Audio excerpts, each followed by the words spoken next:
So my name is Jane Scanlon, and I'm in the Southern California region. And I just got off the recent DR in Orange County. So, I brushed up my skills on the staffing plan. So I just want you to know I've been with the Red Cross for about 14 years. And maybe I've deployed with several different activities. My biggest deployment that I've done the staffing is with the LA fires. I was tasked with shelter staffing when I arrived, and it was a cool challenge. And there's other people on here that have done this task with me. It was Kay Reen that actually, she's still on the job in Southern California, and she's joining us tonight. But the shelter staffing is a really great challenge, and there are just so many great opportunities for you guys to use this skill. So pretty much tonight's presentation, we're just going to go over how it happens on a disaster response. This is more from a manager's level, so you guys understand what a sheltering lead, that person, the shelter activity manager on a DR, what you're trying to accomplish with getting all of the shelters staffed.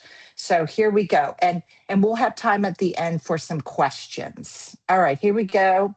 I just want you guys to know this is just, I don't, there isn't a whole lot of details in this other than, what I can give you, but we can, add anything. It's really a process, that you can build on your own. And what we're going to talk about tonight is like the big arching process that you go through to be able to plan the staff that's coming in, create a plan. You have to know the current situation.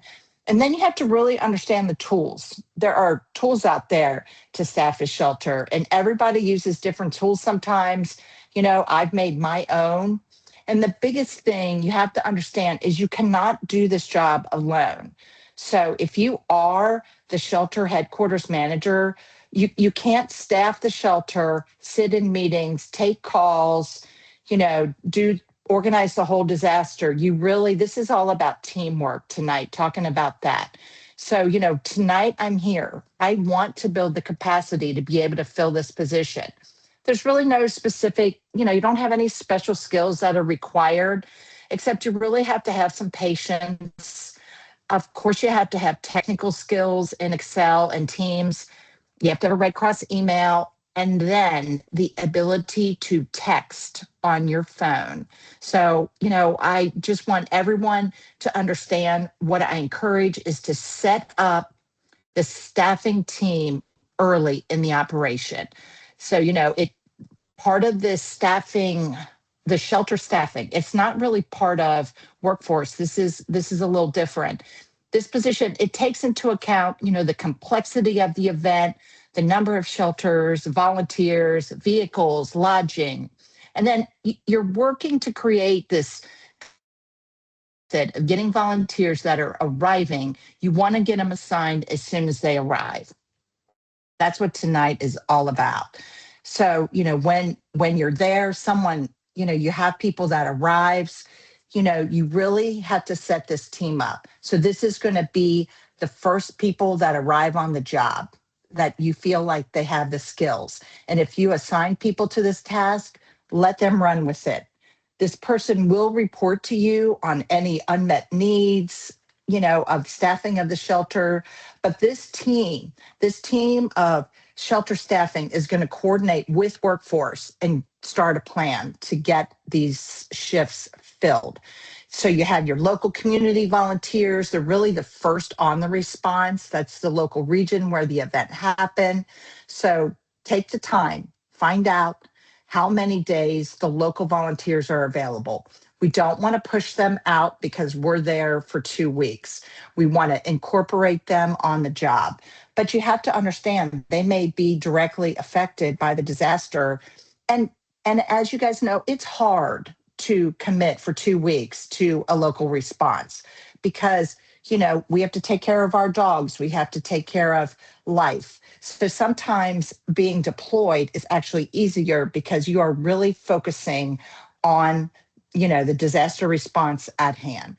And then, of course, we're going to set up a staffing matrix on teams You want everyone to be able to see it and allow some people to edit it, but not everyone. And this is why it's really important to have a Red Cross email. This is how we're going to get all of this started, because it's really important to have the tools that you need to begin with. And then of course, there are local volunteers in the community that can only work a few hours a day. We want to just make sure we don't forget about them. We want to include them in this job because their time is really worth it, and it's their community. So the response is going to change, as we know. I just got off the Orange County one. We literally went from 3 shelters in one day to 7 in 2 days later. So the responses change. And so, what is your plan? So, you got to sit and think about that. You can think about the plan, but you can only consider the information that you have. And then, of course, you want to keep thinking about the local community support. You want to think about the whole operation. You want to make sure you understand how staff requests are being submitted. Do you know how to fill out a staff request? These things, we can practice all of this in advance. And as we all know from workforce, if you do submit a staff request, it could take 48 hours to get volunteers on the ground. Now, I'm going to admit in Southern California, we put the staff request in on Saturday, and by Sunday night, we had people on the ground. So that was really cool. I really appreciated that. But the other thing to think about, again, sometimes we start small and we don't know how big it's going to be. I can only talk about, the disaster responses that I've responded to. So, like the LA fires, you knew that was, I think when I arrived on day 3, it was already a 7. Like it was already a huge event. But then you need to think about a mobilization center. So it's good to have a central place for volunteers to go to. They're going to attend orientation. Then they can meet with your team. And you want to talk with your workforce team, and you want to make sure, what is being planned? What is the future plan on getting the volunteers, to the site when they arrive? I always say, don't assign them to a specific shelter when you do this the staff request. You want to get it to a site that isn't a shelter. You want them to all meet somewhere else. That way you can then take the time, look at look at what your needs are, and assign them appropriately. And then the last thing is staff shelters. So if this is a big event and 200 volunteers are coming in, like if you put a staff request in for 200 volunteers, you really need to think about a staff shelter. And I believe on a level 4, that's going to happen automatically. That one is going to be on standby because it's really necessary, especially for the first night, especially if it's like a large event. Like in LA, luckily there were a lot of hotel rooms and we all got a hotel, and everybody arrived at LAX initially. And then after that, once they were assigned, we found other hotels closer to their work location. So Pasadena is not really close to LAX. So then we had lodging find out, where are some hotels near Pasadena. And then we had another shelter in a city called Pacoima. Don't ask me where that is. But, these are places that it wasn't convenient to drive from LAX. So was there a question? Okay. So we want to really think about, where the staff are arriving, and having them arrive in a staff shelter is actually a really good place for them to arrive, meet other volunteers. There's workers there that understand. So it's things like this that you really need to think about. And I know this, you're thinking you're just staffing a shelter, but you also have to order staff to work in the staff shelter too. So all this fun stuff. All right, moving on. And if anyone has any questions, we only have 55 people. We can stop for a minute, but we will have time at the end. All right. So here are kind of some of the tools that I use. And there's some on OneSource. So there's actually on OneSource, they have a shelter staffing calendar. And go look at it. And it's an Excel spreadsheet, and it just helps you manage the schedule. Now, later in this presentation, I have a picture of what I use. You want to make sure you use the tools if you don't have any, or you obtain tools from someone else. I have lifted tools from other people that, I really liked. So you want to make sure you use the shelter staffing job tool. It's on there because you need to think about, the considerations of staffing versus clients. And of course, there's always, a lot of variety of factors that affect the number and type of shelter workers needed, to meet the needs of the clients. It could be that you have a lot of extra needs or elderly at one of your clients. If you open a shelter that pretty much needs extra shelter workers just to get everybody in, get them loaded up in Skya. Then, of course, closing a shelter takes extra workers to, of course, then make sure everyone has all their stuff, has a way home. And then, of course, if you're consolidating shelters, hold on a minute. I have to cough. Hold on a minute.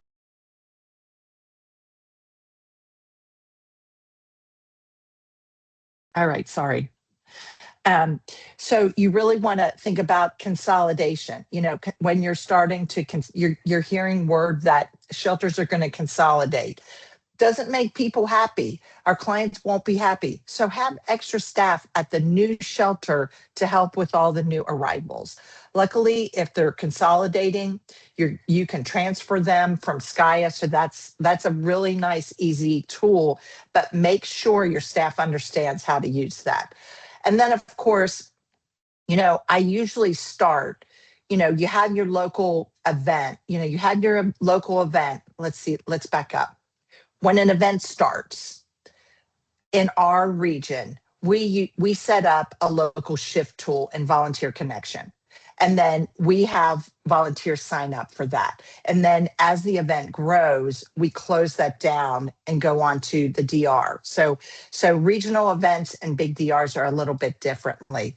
But then, of course, you have the EBVs. The EBVs absolutely love to help in their community, and they're going to be all part of your sheltering plan too. And think about them to begin with. Is workforce going to bring on EBVs or not? Or you could have local search groups. We had 3 cities in Orange County.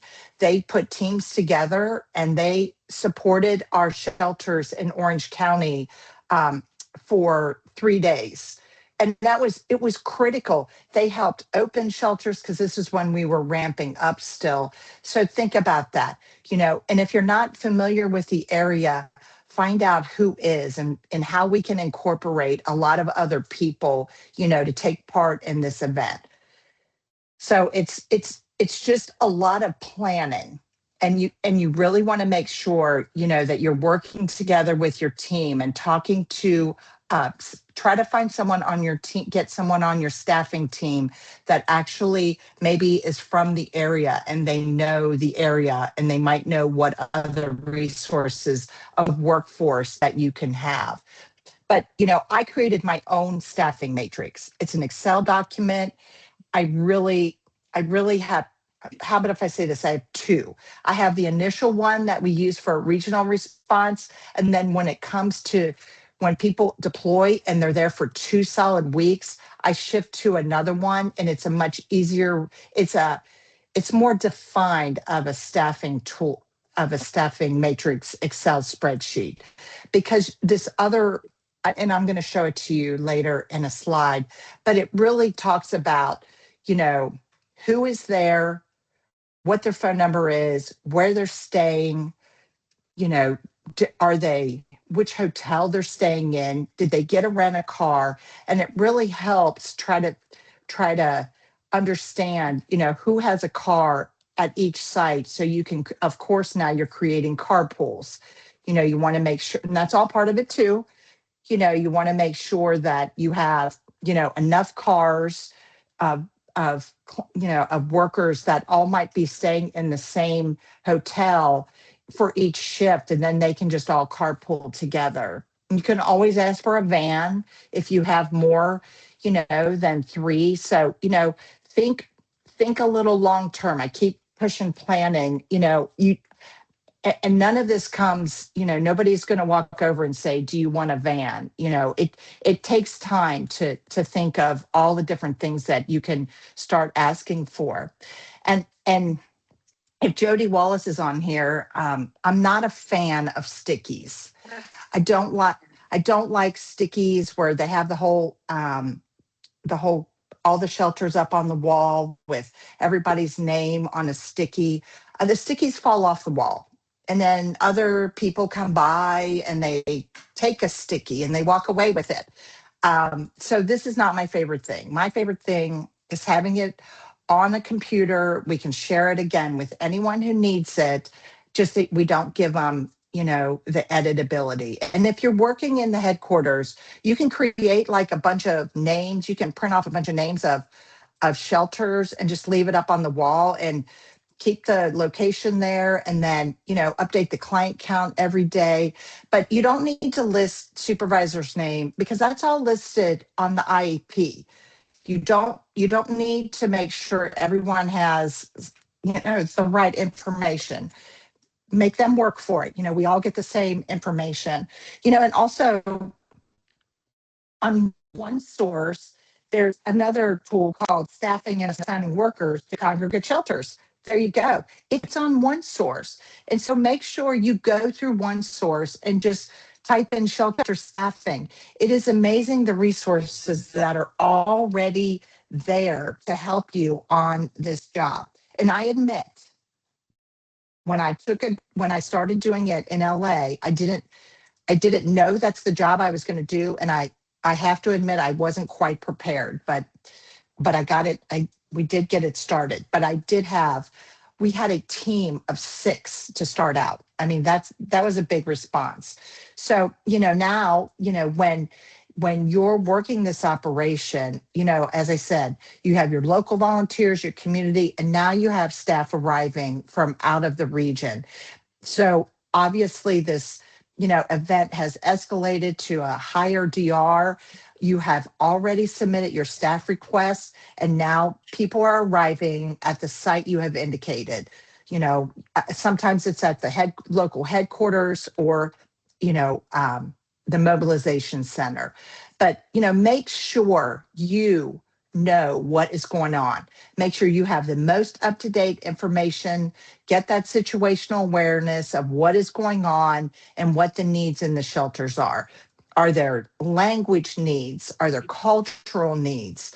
You know, we have to keep up on, we can't work in a vacuum. So we can't just look at a shelter, say, it has a capacity for 200, and if 200 clients are in there, we just staff for that. We have to know more about what is actually occurring at the shelter. So make sure you're attending the shelter coordinating meeting in the morning. That is usually about 10 o'clock in the morning.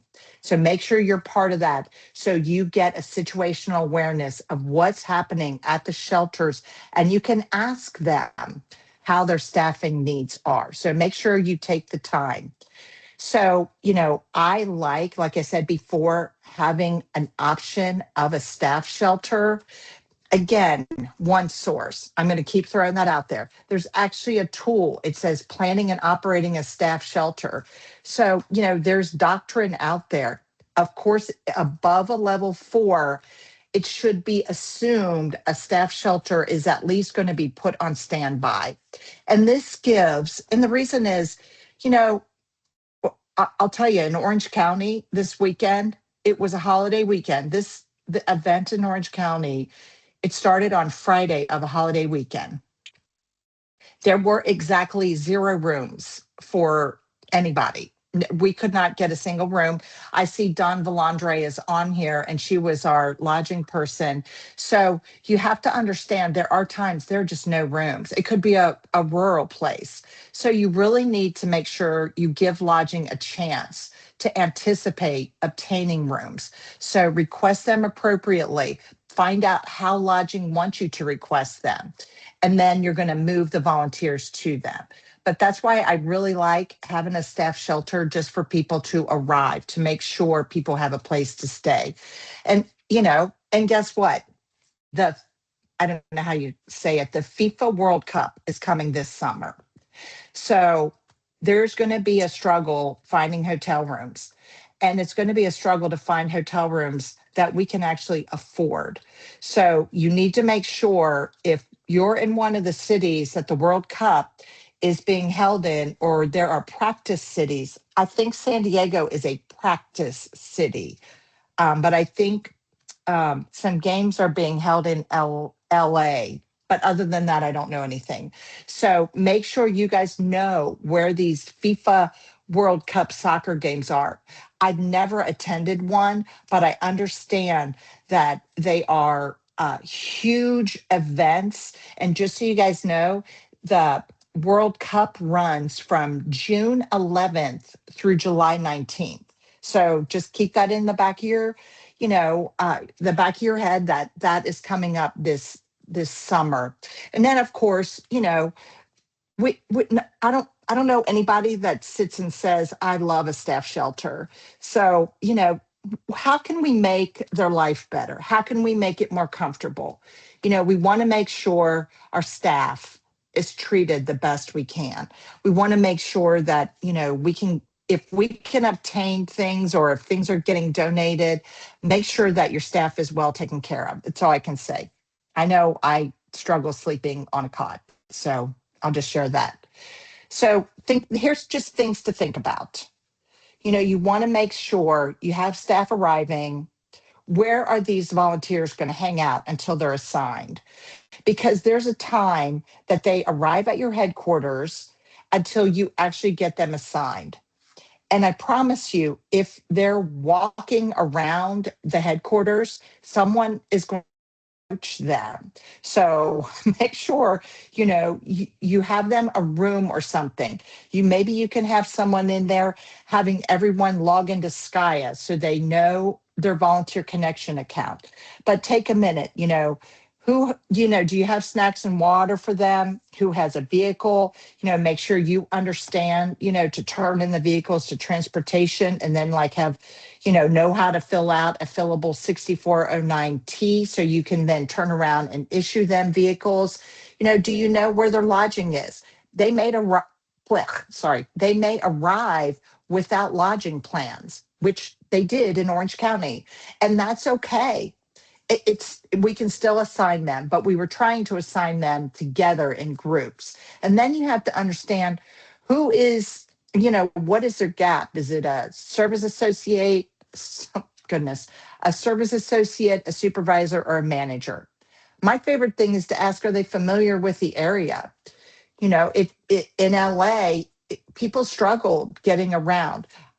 I still don't know where Pacoima is. I believe it's on the 5 north of LA, but I'm not from LA, and you would think if I lived south of it, I would know something, but it was funny. But you have to understand where everything is. Create your own map and put your pins in it so you know where the shelters are and understand the distance and the locations. And then find out, has anyone worked together before? And then, of course, I do an interview process. I take the time to interview all of the volunteers so I understand what their strengths are. And these are just some of the questions that I ask. This is a Word document that I created. It's, I made it up. Oh, no, I think I stole it from Jody Wallace. I think I did. But I but I took it and I modified it and I change it for every event. And I want the volunteers to answer these questions. It just gives me a little oversight on the volunteers, and it asks if they even know what SKIA stands for. Because you don't, when they walk over and say, what does this mean? Then what their level and ability to work in SKIA are. And then, of course, you can have all the reports from Workforce. They generate a lot of reports. 3 times a day, they generate six reports. So it is amazing, just having the ability to talk to volunteers. That way you have this form in front of you, and it helps you organize the volunteers into teams. You can organize it on GAP, lodging, vehicles, and then you can put them all together. And like I said before, you really have to know how to fill out a 6409T, because, you have to make sure you know who is assigned a car, so that when they check out, you can change, who gets it next. And then, of course, you have to know how to request lodging.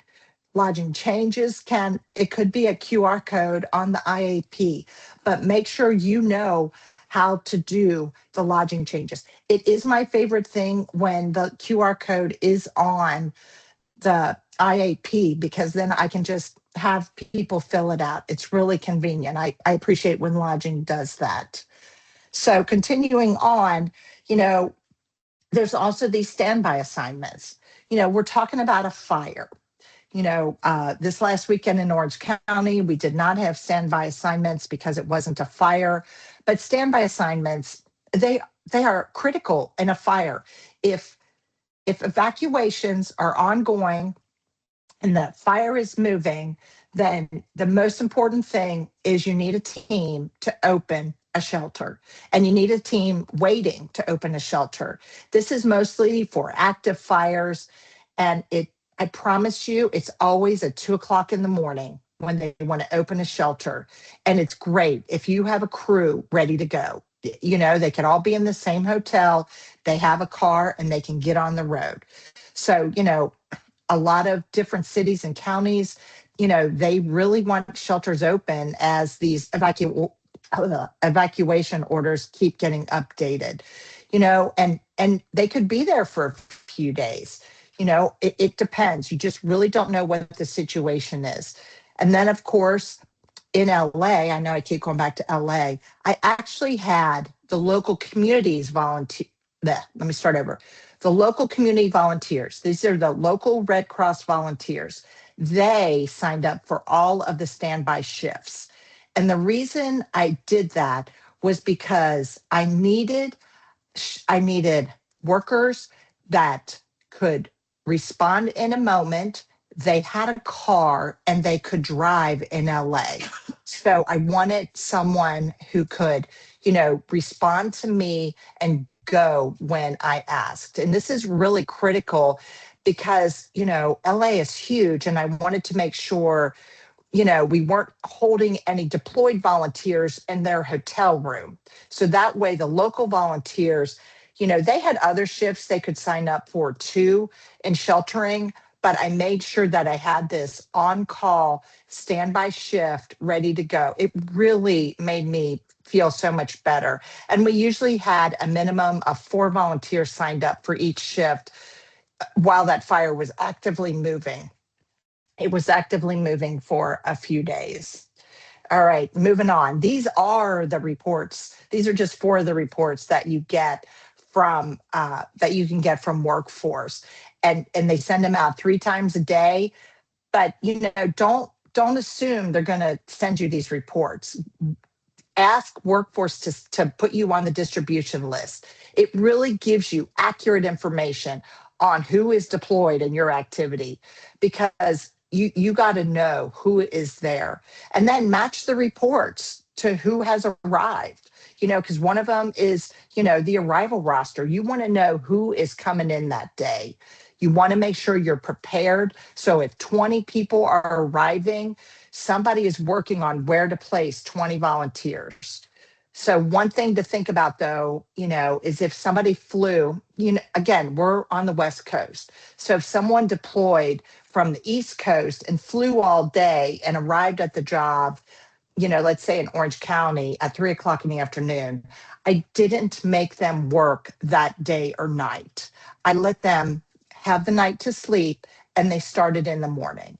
I was trying to be kind to people, but the reports help you understand where they're coming from so you don't have people that travel all day and then hit the ground and you're like, go there. Not that that doesn't happen, but we're trying to make it so that if you have just enough people, you give people a chance to sleep at night. And then, of course, it's the hardship codes. You want to make sure it's the appropriate hardship codes are being issued for this job. Because you want to make sure you're getting the right volunteers for the conditions that are on the ground. You want to make sure that your volunteers can perform the jobs that are needed. And we're going to go back to OneSource.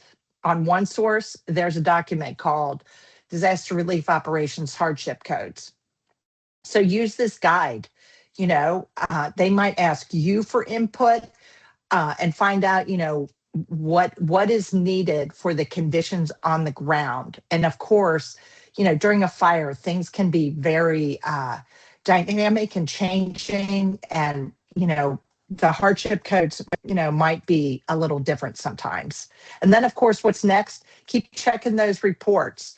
Transportation is going to start sending you a transportation report. You want to make sure you know who has a car, who's supposed to have a car, where are your event-based volunteers and when are they going to get started? I always try to use the event-based volunteers in shelters. I love event-based volunteers. I usually put teams of 4 from 10 a.m. to 2 p.m. and then a different team of 4 to go 4 p.m. to 8 p.m. So this covers the lunch and dinner shifts, and it helps with cleaning the shelter, and it offers the other volunteers a chance to take a break. So check with the site managers. What are the needs? You want to make sure that you can understand what the needs are and know what all the processes are. And you want to make sure if you do have local volunteers reporting, you need to make sure everyone's showing up. Even if it takes one person calling and asking for the volunteer sign-in sheet, you want to make sure if you have them signed up to work a shift, everyone is there, and to make sure it all works. And I usually set everyone up for a 12-hour shift, and I really appreciate that. But people need to understand traffic. In LA, it was fine the first week because there was no traffic. But then traffic started again, and it was taking volunteers an hour to get to their site. So we need to think about that. And then during the LA fires, we actually set up a swing shift because the Pasadena fire was very complex. It had 4 different buildings. It was huge. And so we created a swing shift from 10 a.m. to 10 p.m. So there was also the 7 a. I think they worked 6 a.m. to 6 p.m. So there were 3 different 12-hour shifts. But at least then we called it a swing shift from 10 a.m. to 10 p.m. So it covered all the in-betweens, and it was easier for them to get there because of traffic.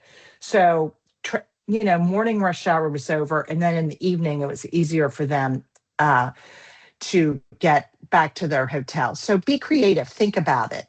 And then, I always say, make friends with all the other activities. You might need other activities. You need lodging, you need workforce, you need transportation, you need feeding, you need a lot of other activities to help you along the way. So make sure you are taking care of yourself. I'm going to take a moment and just say, this job can get very overwhelming. So make sure you eat a balanced diet and sleep and take care of yourself. That's all I can say. I can't say that enough.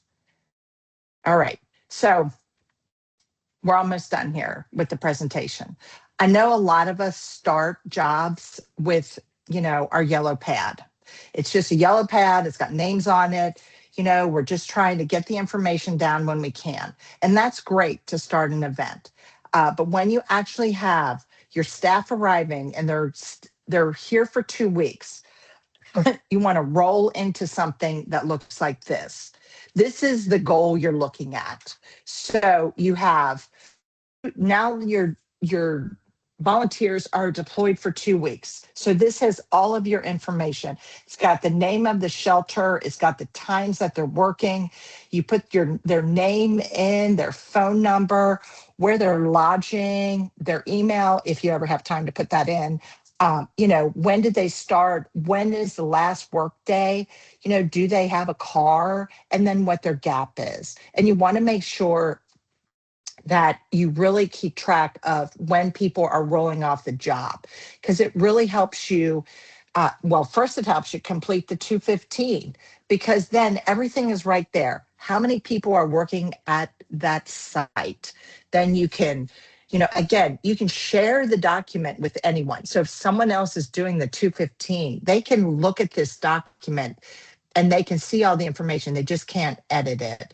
And then, of course, it also helps you think about submitting more staff requests for when volunteers roll off the job, because you're watching the dates and it's changing. So it really helps you think about, when you're going to have to submit a staff request. And in honesty, I did not create this. Someone else did, but it is a wonderful tool and I really like it. And it really helps organize yourself. And you can see then how everyone is organized in your staffing. And then of course, things are so hectic. You have volunteers arriving at the DR, especially during these initial phases. And then as the different phases, go through, these volunteers are so eager. They want to get to work and they want to start doing something. They took all that training, you know, but I think the part they don't understand is how much work is going on behind the scenes to make sure that they get, an assignment to put this whole operation together. So think about, you are the shelter staffing person. Make sure you have enough staff to get the operation of staffing the shelters up and running. You can always release them. They're probably going to be shelter workers, and then they can go work out in the field if they want. But this position, this shelter staffing position, is just so critical in making the sheltering headquarter manager job run smoothly. So on a big operation, you cannot do the staffing job and everything else. So make sure if you do deploy as a sheltering manager, as the manager at headquarters, you have a lot of people behind you to help you. And with that, I am going to say, does anyone have any questions? Wow, we have 68 people on here now. Does I know I probably overwhelmed you. Do I need to go back to any slides and go over it again? Does answering questions in the chat. Oh, it sounds like Sherry's been answering questions in the chat. I have not been following the chat. So let's see here. I'm sorry. Oh, and in the Q&A. Is there anything? I think I answered everything. Okay, I think I can see hand. If anyone wants to raise their hand and ask a question, go for it. We have one. Susan, go for it. Come off mute and talk to us.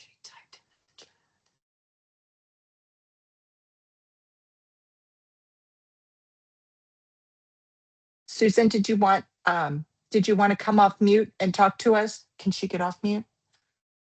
I don't know if you can get off mute, actually. If you can. Susan says that she's deaf and she's typing her question. Oh, perfect. That's great. Does anyone else have any? How about this? Do you see her question in the chat? I don't.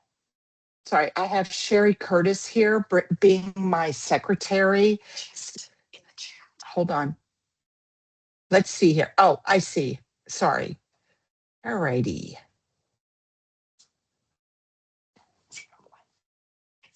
I'm trying to roll through.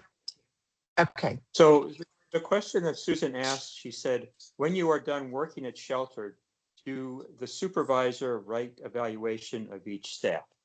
That was her question. Oh, thank you. I'm sorry. I haven't been watching the chat because I can't while I'm presenting. Yes, if the shelter workers that are assigned for more than 5 days and they have been assigned to you as a supervisor, then yes, you write the evaluation for them. That is it. So yes, that is always a fun thing to do at the end. I always tell everyone, please don't wait to the end to start filling out your evaluations. And, you know, ask people if, they want, to help, give you notes on what they are proud of during the operation. Just because you're the supervisor at an event doesn't mean, you can know everything that they did. And of course, as Julia says, they can request an evaluation after 3 days. It's just a little bit, it'll be a little more brief on the operation. All right. So we still have 20 minutes left. If you guys want to, is anyone else on here? Has anyone else done the shelter staffing position that want to give any comments or add anything to the presentation tonight?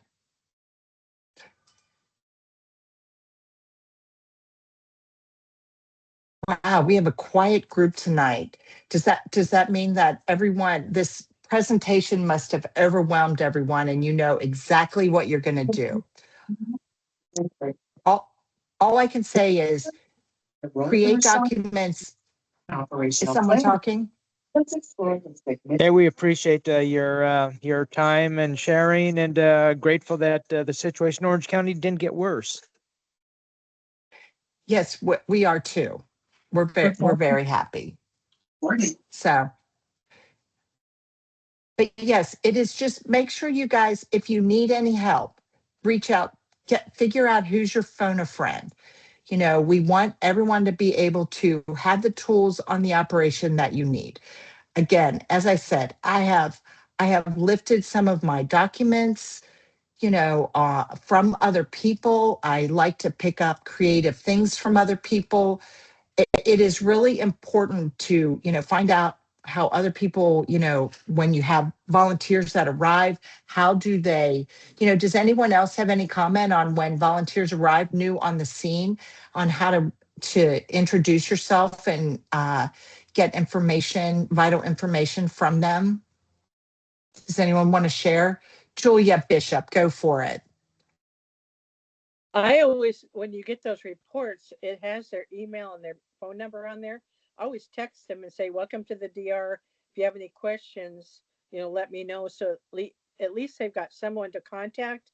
And if they have questions before they arrive, I can answer them before they even get there. And it has solved a lot of issues, especially when people are coming cross country and they're arriving at 9 or 10 o'clock at night. It just gives them that safe feeling that somebody knows they're coming. That is true, and that's helpful from the arrival report, the arrival roster that you get, so everyone understands, who is coming.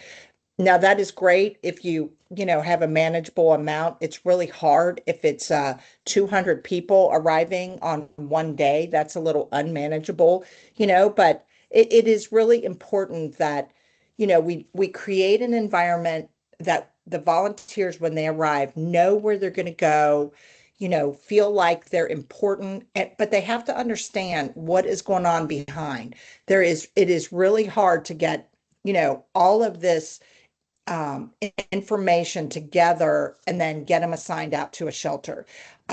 In LA, I also had someone from workforce sitting next to us. So as we were assigning them, we were also assigning them a supervisor. I also had lodging coming down before noon every day, working with me to find out who needed to change lodging sites. So these are the people you really have to make sure that you know who they are, how they can help you. You really cannot do this alone, especially, with transportation. Who's got a car? Who can carpool?